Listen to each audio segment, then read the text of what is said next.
사사기 13장 24절에서 25절 한 목소리로 함께 있습니다. 그 여인이 아들을 낳음에 그의 이름을 삼손이라 하니라. 그 아이가 자라매 여호와께서 그에게 복을 주시더니 소라와 에스타올 사이 마하네단에서 여호와의 영이 그를 움직이기 시작하셨더라. 아멘. 아멘. 우리는 지금 신종 코로나 바이러스 코로나 19라고 명칭이 바뀌었는데 코로나 바이러스 감염증으로 인해서 세계가 어려운 가운데 있습니다. 첫 주에 한 300명 사망하셨습니다 라고 말씀을 드렸고 한 주 지난 그 다음 주에 한 800명입니다 라고 말씀을 드렸는데 이번 주에는 한 1,500명이 사망자로 기록이 되어 있는 것을 보게 되었어요. 우리나라에서의 확산세는 다소 줄어들고 있어서 좀 다행이긴 한데 전 세계적으로 좀 확산되어지고 있는 추세인 것 같습니다. 이 속도대로 가면 사망자가 2,000명 정도 되지 않을까 다음 주에 이런 우려를 또 낳게 되어지는데요. 지난주에 말씀드린 대로 서울 명륜교회에 코로나 바이러스 확진자가 들렀던 그곳이 폐쇄가 됐다 말씀드렸잖아요. 인터넷 들어가서 봤더니 다행히 이번 주부터 아마 이 시간에 오픈이 되어서 예배를 드리는 것 같습니다. 모든 예배가 또 닫혀 있고 또 서울에 이렇게 교회들 이렇게 주보를 보니까 점심이 이제 제공되지 않고 오후 예배가 또 제공되지 않고 또 주중에 속회도 이제 닫아놓고 언제가 될지 모르겠지만 빨리 회복이 되어지는 그때에 다시 예배가 시작됩니다 라고 얘기를 해서 이 어려움들이 예배를 또 이 어려움들이 서로의 관계와 또 교제와 또 상권과 또 많은 건강의 문제를 일으키는 것을 보게 됩니다. 그래서 저는 이 말씀이 어떤 말씀으로 함께 묵상하면 좋을까라는 말씀을 생각하다가 예레미야 33장 6절의 말씀을 묵상하게 되었어요. 우리 함께 예레미야 33장 6절의 말씀을 함께 읽도록 하겠습니다. 시작. 그러나 보라, 내가 이 성읍을 치유하며 고쳐 낫게 하고 평안과 진실이 풍성함을 그들에게 나타낼 것이다. 이 말씀, 이 모든 성읍을 고치실, 우리나라뿐만 아니라 전 세계의 모든 이 아픔들을 치료해 주시고 고쳐 낫게 하고 죽음의 사망의 두려움 속에서 있는 이들에게 평안을 주고 또 어떤 그 과도된 공포감으로 인한 그런 어떤 페이크 뉴스 같은 거짓 뉴스들이 훔치는 이런 이 세상 속에서 진실함이 풍성함에 나타날 수 있도록 이 말씀을 묵상하면서 함께 기도합니다. 정말 이 모든 것을 고치신 분은 하나님이심을 믿습니다. 아멘. 이 어떤 모든 것들도 생사화복을 주관하신 하나님, 우리가 이렇게 기도하잖아요.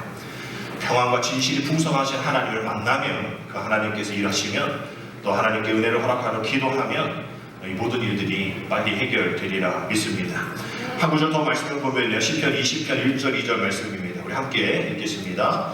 환난 날에 여호와께서 내게 응답하시고 야곱의 하나님의 이름이 너를 높이 드시며 성소에서 너를 도와주시고 시온에서 너를 붙드신다 라는 그 말씀. 이게 환난 날이죠. 어려운, 이게 지금 어디 부러지는 게 아니라 죽는 일이잖아요. 또 많은 가족이 아파하는 일, 나라의 경제가 위급한 그런 일들입니다. 그래서 환난 날이죠. 그러면 우리가 어떻게 해야 합니까? 하나님 앞에 기도해야 돼요. 그러면 어떻게 하십니까? 하나님 우리에게 응답해 주시고 무엇 해 주십니까? 우리의 이름을 높여 주시고 또 2절 마지막에 우리를 붙들어 주신다라는 거예요. 여러분, 우리를 다시 새롭게 소생시켜 주시고 우리를 붙드시는 하나님, 환난 날에도 주님을 붙잡고 주님께 기도해야 합니다. 그래서 우리는 이 시기가 더 많이 모여서 더 많이 기도해야 할 그런 시기가 아닌가라는 생각하게 되어져요. 더 못 모이고 더 안 모이고 더 우리가 걱정 때문에 뭐 이렇게 저렇게 예배 못 나가겠습니다. 그래서 오늘도 뭐 빠지실 분 계시고 또 이때가 또 기회다 또 빠지실 분 계신데 우리가 염려가 있죠. 두려움이 있죠. 우리가 그렇지만 이 모든 것들을 우리가 다른 걸로 해결할 수가 없다니까요. 환난 날에 주님 부르짖는 것밖에 없다라는 것을 여러분 기억하셔야 됩니다. 아멘. 아멘. 우리가 하나님 앞에 환난 날에 우리가 뭐 할 수 있겠어요? 그냥 눈물을 흘리고 주저앉는 것 하나님 원하실까요? 아니면 더 기도하라고, 우리 일이 아니라고 이러시면 안 돼요. 우리가 내 가족이 아니라고 우리가 이렇게 가만히 있으면 안 됩니다. 더 열심히 나와서 기도하셔야죠. 더 열심히 우리의 모든 소망을 주님 앞에 붙들어 달라고 기도하셔야죠. 이것이 바로 우리 사명입니다. 이것이 바로 믿음의 사람의 그 믿음을 사용하는 것.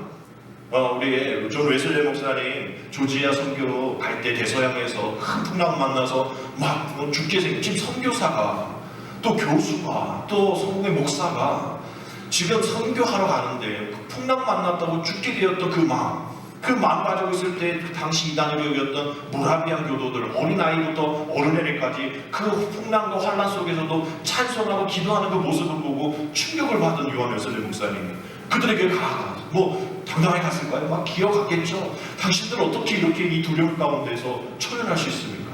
그분들이 얘기했잖아요. 그래서 이 요한 웨슬리 목사님이 내가 정말 제대로 된 믿음을 얻었구나 라고 생각했던 그 한마디 뭐예요? 지금 당신이 이 두려움 가운데 있는 것은 지금 죽겠다고 이렇게 상황 가운데 발버둥치는 것은 당신이 가지고 있는 그 믿음을 사용하지 못했기 때문입니다.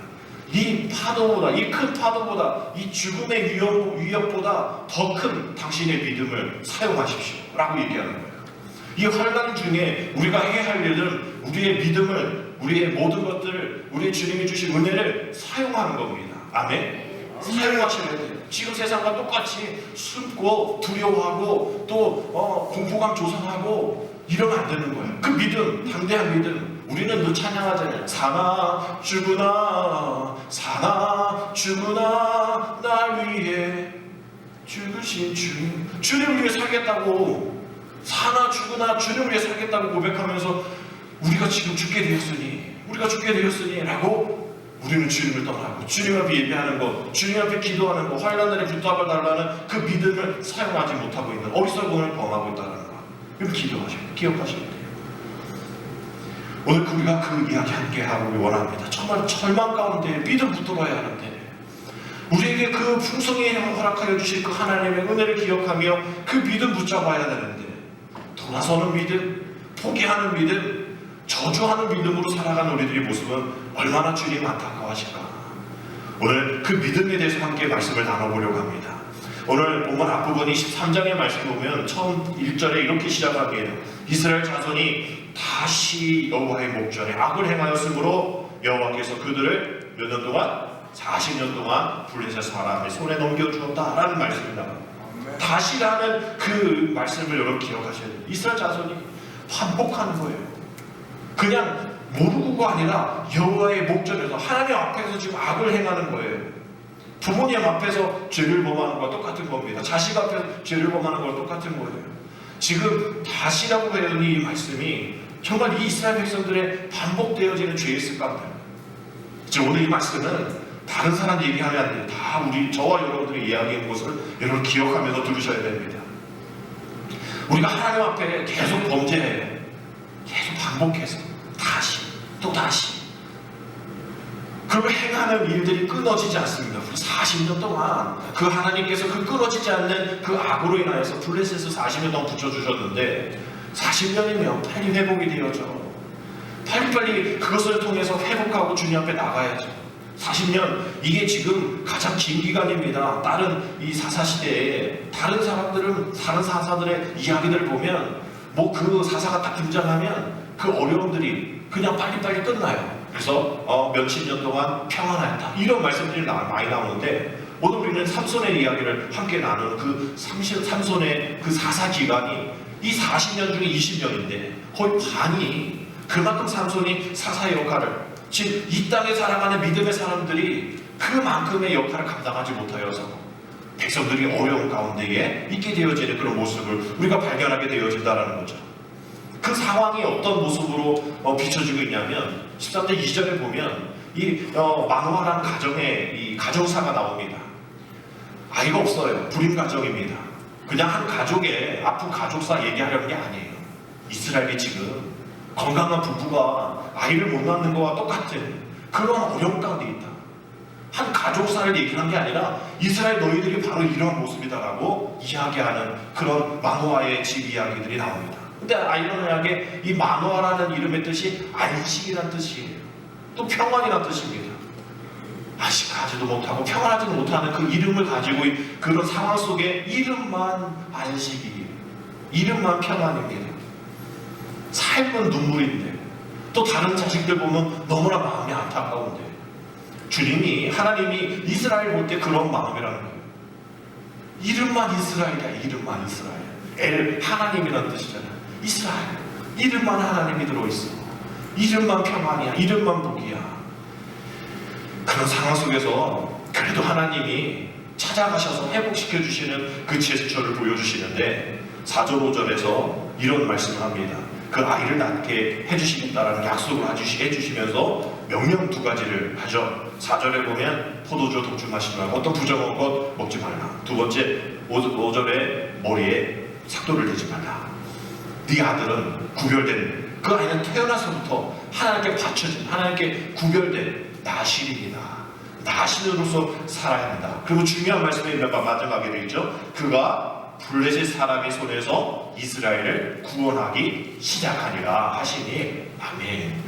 그 아이가 그냥 태어난 게 아니잖아요. 또 태어날 수 있는 그런 자연적인 조건 속에 태어난 게 아니잖아요. 불임의 가정에서 또 예언을 통해서 태어났는데, 그 태어남의 이유가 이 이스라엘을, 블레셋 사람의 그 40년이라는 그 기간이 동안에 이스라엘을 구원하기 위한 태어남이다라는 그러한 아주 출생의 이 사명을 가지고 태어난 이 사람입니다. 그러니 얼마나 그 가정의 기쁨이었을까, 얼마나 그 가정의 희망이었을까.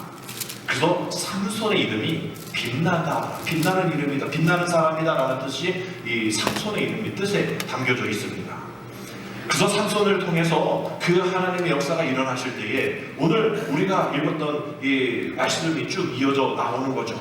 그래서 이 25절의 마지막 말씀에 여호와 영이 그를 움직이기 시작하니라 라는 그런 말씀.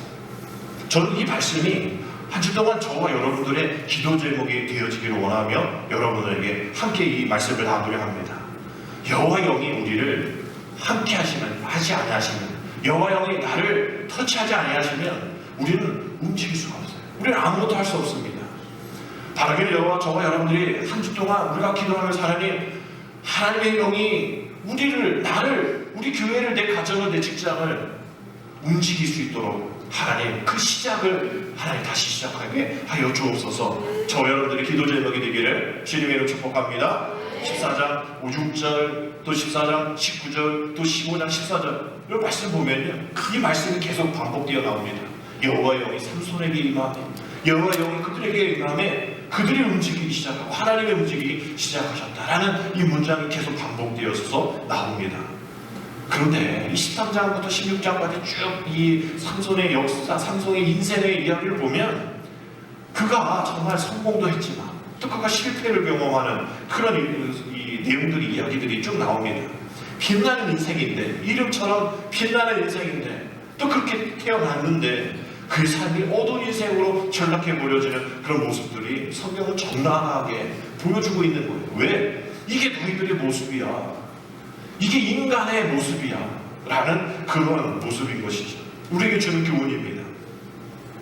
나실이라는 것은 하나님께 바쳐진 사람, 하나님께 구별된 사람을 뜻합니다. 선별된 사람을 뜻하는 거예요. 다른 어떤 사람보다 더 구별된 삶을 살아야 돼요. 그래서 민수기 6장의 말씀 보면 3가지를 구별하라. 이게 포도나무에서 나오는 열매 먹지 말고, 또 머리에 칼 대지 말고, 또 3번째는 그 시체 맞지 마라. 이런 민수기 6장에 이 말씀이 나옵니다. 3가지 하지 말라. 다른 사람은 해도 너는 하지 말라.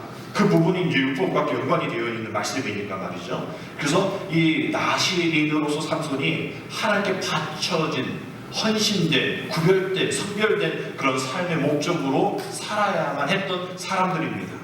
그래서 그에게 그렇게 살아야 한 이유가 아까 13장 5절의 마지막에 있는 말씀처럼 이 사람이, 이 삼손이 바로 이스라엘을 블레셋 손에서 구원해낸 그러한 사람이기 때문이다라는 거죠.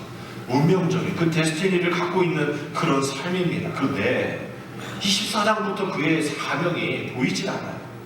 그 사명이, 그 가지고 있는 믿음이 흔들리기 시작합니다. 1절부터, 14장 1절부터 이렇게 시작해요.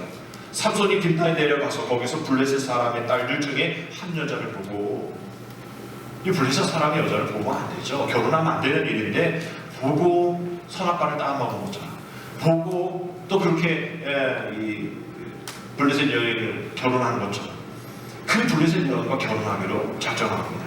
믿음 지키지 못하는 거죠. 보지 말아야 되고 보지 않아야 하는데 보게 되는 겁니다. 이것을 성경의 저자는 뭐라고 얘기하냐면, 아니 그냥 평범한 이야기지만 하나의 문장을 얘기합니다. 삼손이 딥나에 어떻게 해서 내려가서, 내려가서. 지금 이 사사기는 이 삼손의 영적 상태를 내려가서라는 표현을 하고 있는 거예요. 우리가 믿음 떨어지고 우리가 바닥에 믿음을 갖고 있는 그런 모습을 보여주고 있는 모습들입니다. 이 내려갔다는 표현이 14장 1절 또 5절 7절 이렇게 계속 세 번씩 반복하고 있는 거예요. 지금 믿음이 떨어져 있습니다. 믿음이 바닥입니다. 믿음이 내려갈 때로 지금 내려가 있습니다라고 말하고 있는 거예요. 뭐 아들 이길 부모 없다, 부모 자식 이길 부모 없다라고 얘기한 것처럼 부모가 좀 잘 얘기해줬으면 좋겠는데 그렇게 하지 못했어요. 삼손이 막 반대를 해보고 부모가 반대를 해도 삼손이 계속 이방의 블레셋 여인과 결혼한다고 하니까 삼손과 그의 부모가 결혼의 문제를 논의하기 위해서 블레셋 딥나로 내려갑니다. 그걸 가다가 가지 말아야 할, 보지 말아야 할, 관심 가지 말아야 될 이 포도원에 들어가고 또 거기서 사자를 만나고 싸워 이깁니다. 그 후에 삼손이 결혼 문제를 위해서 결혼식을 위해 다시 블레셋으로 내려가는 길에 그 전에 잡아서 죽였던 그 사자의 시체 위에 이 꿀이 있는 것을 보고 가서 나시면서 만지지 말아야 시체를 만지고 거기 있는 꿀을 먹습니다. 이 위에 결혼식에 대한 연애석이 시작이 되어졌는데 삼손이 너무 신이 나니까 골탕 먹이려고 블레셋의 이 30명의 이 들러리들에게 수수께끼를 내서 그냥 옷을 딱 벗겨 보내려고 결혼식에서 이제 이 수수께끼를 냅니다. 그래서 뭐 마치면 이 옷 30벌, 속옷 30벌 주고 겉옷 30벌 주겠다라고 얘기를 하는 거예요. 근데 14장 15절 말씀 쭉 보면 이거 뭐 수수께끼가 너무 어려서 못 풉니다. 그래서 7일째 되는 날, 7일 동안 풀러왔는데 7일째 되는 날 못 푸니까 삼손의 아내에게 좀 알아오라. 너 그럼 너는 이제 불 질러버릴 거야. 네 가족 죽일 거야. 라고 생명을 위협하니까 가서 이렇게 삼손에게 답을 알아내죠. 그래서 얘기를 하고 또 그 블레셋 들러리들이 삼손을 못 맞출 것 같았는데 왜 맞춰버리니까 화가 나는 거예요. 계획대로 이루어지지 않으니까. 그래서 14장 19절에 보니까 뭐 줘야 되잖아요. 수수께끼 맞췄으니 줘야 되는데 자기 걸 주지 않고 그 지역에 사는 사람 30명을 죽여가지고 그 사람이 가지고 있는 입고 있는 속옷과 겉옷을 뺏어서 그 사람한테 줘버립니다. 그러니까 이게 엉망이 되어진 거죠. 그러니까 이런 결혼식을 보니까 삼손의 장인이 안 되겠다, 이게 안 되겠어. 이래가지고 자기 딸을 다른 사람에게 결혼해버립니다. 다른 데로 시집을 보내버려요. 그리고 막 더 화가 나는 거죠, 삼손이. 막 이게 아내를 되찾는 일이 계속 이어지는데 잘 되지 않아요. 그래서 화가 나서 블레셋 곡식밭을 태워버립니다. 그러니까 블레셋 사람들은 이 모든 일이 다 그 삼손의 장인과 딸 때문이다 그래가지고 그 딸과 또 그 장인을 불태워 죽입니다. 이러니까 이게 이제 블레셋 사람들이 유다 민족에게 또 이제 불똥이 튄 거죠.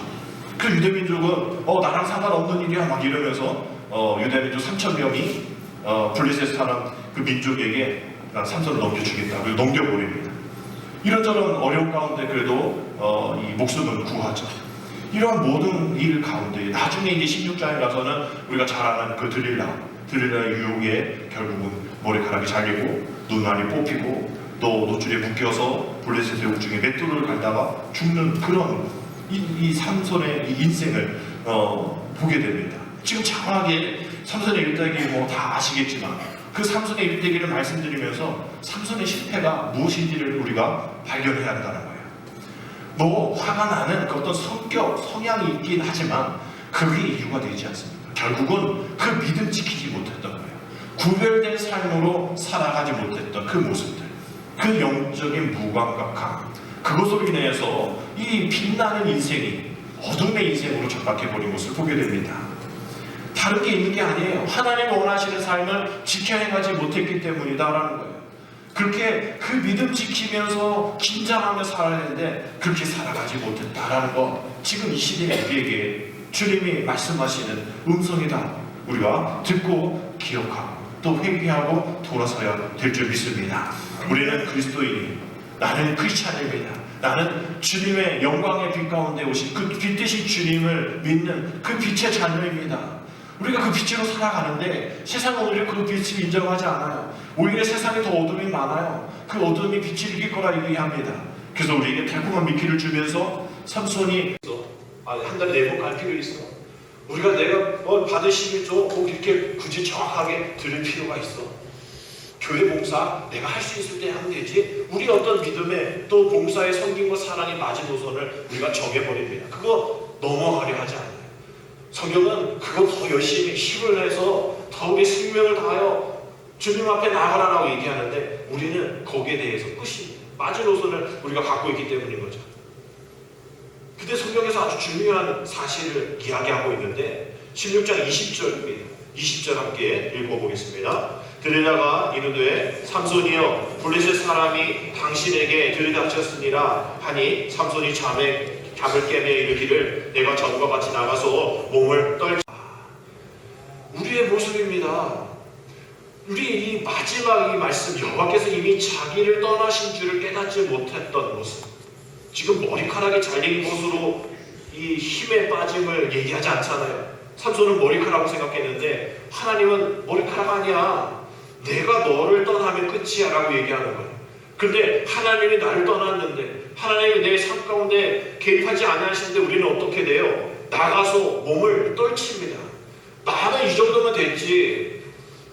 내가 이전에 이랬으니 이 정도면 됐지라고 전과 같이 나가서 몸을 떠는 또 몸을 이렇게 자랑하는 또 으쭐대는 그런 모습으로 살아가고 있다는 거예요. 전혀 깨닫지 못한 삶입니다.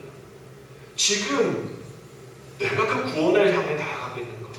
한 번 봐도 구원으로 끝나는 게 아니라 구원을 이루어가고 구원을 완성해 나가며 그 구원의 길을 향해 나아가는 그 길이 성화의 길이고 어제보다 오늘보다 내일이 더 믿음 가운데 계단을 향해서 나아가는 그 과정이 마지막에 그 영화의 단계까지 오르도록 주님이 십자가상에서 다 이루었도다. 십자가상에까지도 용서할 수 있는 그 사랑의 완성을 위해서 나아가는 우리의 모습이 되어지기 위하여서 우리는 계속 그것을 나아갈 수 있도록 우리가 정말 주님의 은혜 가운데 단계를 거쳐가면서 변화되어지는 우리의 모습들을 기억하며 나아가야 된다는 거죠.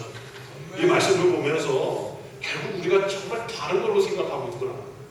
정말 하나님이 나를 떠나시면 끝인데 나는 다른 생각 갖고 있구나. 머리만 안 잘리면 되는 걸로 생각하고 있구나. 나는 그러한 영적인 무관감 속에 살아가고 있는 우리들을 주님 다시 한번 지적해주고 있는 것이죠. 상황이 역전되어지는 겁니다. 이게 사탄이 가장 좋아하는 거예요. 이전엔 정말 믿음 생활 잘했다가 이전엔 정말 순종 잘했다가 한순간에 변해버리는 이 상황의 역전들 누가 가장 좋아할까요? 예배 잘 드렸다가 기도 잘했다가 헌금 잘 드렸다가 사랑 믿음 봉사 잘했다가 시험 들어서 그냥 바뀌어져 버리는 돌변해 버리는 그런 거 누가 가장 좋아할까요? 하나님 좋아하실까요? 결국은 사탄이 좋아하는 겁니다. 사탄이 어떻게 비난하는지 한번 보십시오. 이제 삼손이 끌려가죠. 이게 다곤 신당에서 곡식을 빠는 그런 이 타작하는 그 기구에 이 나귀들이 동원되어지는데 지금 나귀들이 이 돌맷돌을 해야 할 그 나귀가 있어야 될 곳에 삼손이 눈이 빠진 채로 이 나귀가 해야 할 일들을 하고 있잖아요. 근데 이전에 블레셋을 애들을 칠 때 나귀 톱 한 뼈로 애들 엄청나게 많이 죽였잖아요. 그러면서 너희들이 나귀만 뭐 이러면서 욕했거든요. 결국은 지금 그런 삼손이 그렇게 그런 놀렸던 나귀만도 못해라고 놀렸던 그런 삼손이 지금 자기가 나귀만도 못해 처지에 지금 상황 가운데 있게 되어지는 거예요. 이런 상황입니다. 지금 빛나는 이름을 가지고 예언된 이름으로 태어난 삼손이 자기가 비난하고 자기가 조롱했던 그 나귀 톱뼈보다 못한 삶을 지금 살고 있는 거예요. 믿음 지키지 못하면 이렇게 비참하게 상황이 바뀌게 된다는 거예요. 이 상황을 사탄이 가장 좋아한다는 거예요. 믿음 끝까지 지키지 못했던 삼손의 이야기, 우리의 이야기가 되어서는 결코 안 됩니다. 만약에 여기에 끝났다면 우리 오늘 말씀이 여기서 끝났다면 답답한 마음으로 돌아가겠죠. 그러나 오늘 말씀은 답답함 가운데 끝나지 않습니다. 우리가 드라마도 보면 하나의 독선을 딱 남겨두죠. 그리고 희망을 보게 하고 또 새로움을 또 갖게 되어지는 그러한 희망 가운데 나아가는 복선이 있습니다. 16장 22절 말씀 우리 같이 읽겠습니다. 시작. 그의 머리털이 밀린 후에 다시 자라기 시작하리라. 별거 아닌 것 같죠? 그냥 우리가 미용하고 이발하면 머리 다시 자라나고 다시 미용하고 이발하는 게 당연한 거 아니에요? 건강한 사람이라면 특별한 문제 있지 않으면 머리털이 자랍니다. 이 당연한 사실을 왜 특이한 사건처럼 여기에 기록하고 있을까? 삼손은 지금 머리가 밀리고 또 하나님이 여기 떠나고 두 눈이 멀어져서 하나님이 이제 나를 포기하신 줄 알았던 거예요. 근데 어느 날 자신 머리 이렇게 만져보니까 머리털이 자라고 있는 겁니다. 여러분, 우리가 하나님, 내 삶이 이렇게 혼란 가운데 있습니다. 하나님, 내가 보이지 않습니다. 하나님, 내가 어떤 것도 내가 자유함 가운데 나갈 수 없습니다. 내 상황이 이렇게 처절히 지금 비참합니다 라고 얘기할 때 하나님, 이 모든 것 다 빨리 바꿔주세요. 없었던 돈 빨리 생기게 해주시고 내 안 걸린 모든 것 빨리 없애주시고. 우리가 뭐 그런 간증 많이 듣잖아요. 기도했더니 막 암이 다 났다. 병원 갔더니 어떻게 이럴 수 있습니까? 막 그랬던 그 기적.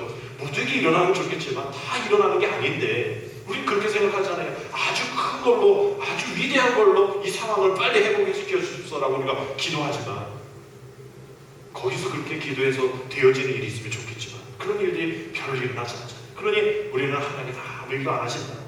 나하고는 전혀 상관없으신 다른 사람에게만 또 나에게 그런 회복을 또 희망을 선물을 주시지 않는다라고 얘기할 때에 우리 삼손의 이 마음, 머리털 하나 자라는 것도 하나님이 하신 일들로 생각하는 그 믿음, 처절히 바닥을 쳤던 그 믿음이 다시 하나님 앞에 나아갈 때에는 그 다른 어떤 것이 아니라 자기에게 있었던 가장 일반적인 일상적인 평범한 그 변화를 통해서 하나님의 살아계심을 고백했던 이 삼손의 고백처럼 우리 삶 가운데서도 아직 해결되지 않고 보이지 않는 그 어려움에 처한다 할지라도 내가 지금 이렇게 살아있으면 또 아직도 내가 나에게 뭔가 해줄 수 있으면 절대적인 위기 가운데서도 내 마음이 평안한 그런 어떤 일반적인 또 자연적인 그런 것으로 머리털 자라는 것 같은 남들이 봤을 때 그게 뭐 어쩌라고 그게 뭐 자연스러운 거지 당연한 거지 라고 이야기하는 것도 아니야. 이것은 하나님이 내게 주신 사인이야. 하나님 내게 주신 선물이야. 하나님 내게 주신 희망이야 라고 우리가 선언할 때에 하나님은 그 기도를 응답해 주시고 그 기도를 통해서 회복을 허락해 주신 줄 믿습니다. 아멘. 그러니까 우리가 일상적인 걸 우리가 찾으며 기도해야 되는 거예요. 다른 거 뭐 로또 되게 해달라고 다른 거 뭐 해달라고 우리가 그렇게 기도하는 건 하나님 원하시지 않는 기도입니다. 내가 살아있으면 내가 하나님 앞에 이 사명 감당하네 내가 주님의 앞에 예배하고 기도하는 그 자리에 앉아있음에 대한 그 일반적이고 일상적인 거지만 하나님 그것을 통해서 하나님의 은혜가 내게 있음을 고백하는 그 고백을 주님 듣고 싶으신 거죠. 그럴 때에 바뀌어진 상황이 다시 역전되어지는 줄 믿습니다. 지난주에 말씀드린 것처럼 역전되리라. 밴드 여러분 들어가는 찬양 들어보셨어요? 역전되리라. 바로 역전되리라. 이제 역전되리라. 아멘. 역전되어서 역전의 명신 주님 붙잡고 나아가야 되는 거죠. 우리가 금요기도회 때 말씀을 드렸잖아요. 우리는 실수한다고 우리는 실패할 수밖에 없다고. 그러나 중요한 건 뭐라고 했어요? 실패한 이후에 실수한 이후에 우리의 삶의 모습 삶의 태도가 어떠냐에 따라서 좌절하고 또 어둠 가운데 있는 우리의 모습인지 아니면 그래 내가 실수했어 하나님을 바라보지 못했어 하나님께 시선을 두지 못했어 기도하지 못했어 주님 앞에 나가지 못했어 내 삶만 바라봤어 내 자신만 바라보고 내 고통만 바라보고 주님이 원하시는지 않는 것을 바라봤어. 내가 이제 변화해야지. 주님 앞에 시선을 돌려야지. 실수했지만 결코 실수하지 아니하시는 하나님만 바라봐야지. 우리 이런 마음으로 기도했잖아요. 실수라는 그 한자가 손숫자에다가 미끄러지실 빠질 실자 아니에요. 손에서 뭔가 놓치면 우리 실수잖아요. 핸드폰 떨어뜨리면 실수, 컵 들고 있다 떨어뜨리면 깨지는 실수, 우리가 붙잡아야 될 놓치면 실수. 근데 우리가 신앙 안에 절대적인 실수가 뭐예요? 주님이 붙잡아야 될 그 손을 놓치면 실수 아닙니까? 주님의 이끄심에 어린아이같이 이끌림을 받아야 되는데 내가 가겠다고 넓혀버리고 불길, 물길 내 마음대로 가는 게 실수 아닌가요? 내가 주님 앞에 두 손 모아 기도해야 될 그 기도가 그냥 아닌 다른 것을 붙잡는 그러한 모습들이 우리의 실수가 아닐까요? 결국 우리가 믿음 지키기 위해, 우리가 그 믿음을 거룩함으로 지키기 위해 정말 우리가 하나님 다시 한번 내게 힘을 주옵소서. 이 중요한 이 순간에 사탄에게 빼앗기지 않게 하시고 정말 나를 다시 한번 힘주셔서 하나님의 영광을 되찾하여 주옵소서. 우리가 이런 기도를 드려야 될 줄 믿습니다. 오늘 우리 함께 찬양 드렸던 찬양 620장, 여기에 모인 우리가 후렴 이렇게 불렀잖아요. 이 믿음 더욱 굳세라. 누가 지켜주시리? 주가 지켜주시리. 어두운 밤에도 주의 밝은 빛. 삼손의 이름이 빛이라고 얘기했잖아요. 우리의 크리스찬의 이름이 빛 아닙니까? 그리스도의 빛으로 세상의 빛과 소금을 감당할 빛의 자녀예요. 그 주님의 밝은 빛으로 인도하여 주시니 우리도 그 빛 가운데 거하는 우리들 삶. 주님이 우리에게 이 고백을 하기를 원하십니다. 실수하신 가운데에 사람 앞에 실수하고 또 여호와의 목전 앞에 실수해도 우리가 그 실수를 깨닫고 주님 앞에 다시 나아가면 삼손의 머리카락이 자라듯이 그게 일반적이고 자연스럽고 아무도 다른 사람 신경 쓰지 않지만 하나님께로 돌아가면 다시 회복시켜 주겠지. 내가 모든 것 다 끝이라고 생각했는데 하나님의 은혜를 자라게 해주시네. 믿음 끝까지 잘 지키면 그 빛나는 인생 다시 시작할 수 있게 해주시겠구나 라는 그러한 마음을 가지고 우리가 주님의 능력을 믿고 그 가능성을 가지고 꿋꿋하게 나아간다면 삼손의 이름처럼 빛나는 인생 될 줄 믿습니다. 삼손은 아쉽게 실패했지만 우리는 그 실패를 다시 한번 우리가 거울 삼아서 우리들의 자녀들이 또 우리의 다음 세대들이 정말 빛나는 인생으로 승리할 수 있도록 우리가 나아가야 됩니다. 우리는 그 빛에 속해 있는 자녀이기 때문입니다. 우리가 늘 찬양하죠. 나는 주님께 속한 자네요 라는 찬양하잖아요. 우리가 하나님께 속한 나시린입니다. 그러니 구별되어야 돼요. 선별되어져야 됩니다. 세상 사람들과 달라야 해요. 다른 사람들이 못 보는 걸 봐야 합니다. 하나님의 긍휼, 또 하나님의 은혜, 또 하나님 안에 놓인 그 복된 삶을 살아가도록, 그것을 누리며 살아가도록 보여줘야 할 그런 구별된 사람들입니다. 그 구별된 사람으로서 우리가 살아갈 때에 하나님 오늘도 새로운 한 주 시작합니다. 그냥 일반 사람들과 그냥 똑같이 평범한 삶을 살지 않게 하시고 아버지 하나님 그 어떤 상황 속에서 그 믿음 지키며 구별된 삶을 살아갈 수 있는 우리들이 되어서 그 믿음으로 거룩한 삶으로 나아가는 복된 인생, 빛나는 인생 살아가게 하여 주옵소서. 다시 한번 힘주시옵소서. 다시 한번 기도하게 해주시옵소서. 바닥을 친 믿음 다시 새롭게 다시 한번 믿음 충전, 믿음 충성, 또 믿음 충만할 수 있는 우리들 되어지게 주여 순종으로 주의 성령의 능력을 기다립니다. 주님 원하는 거룩한 삶을 삽니다 라고 기도하며 나아가는 복된 한 주 되어질 수 있도록 기도하며 승리하며 나아가는 복된 저와 여러분 되시기를 주님의 이름으로 축복합니다. 기도드립니다. 우리를 예수 그리스도 안에서 하나님께 속한 자로 구별시켜 주셨고 그에 합당하게 살도록 명령하여 주신 하나님, 이미 우리들에게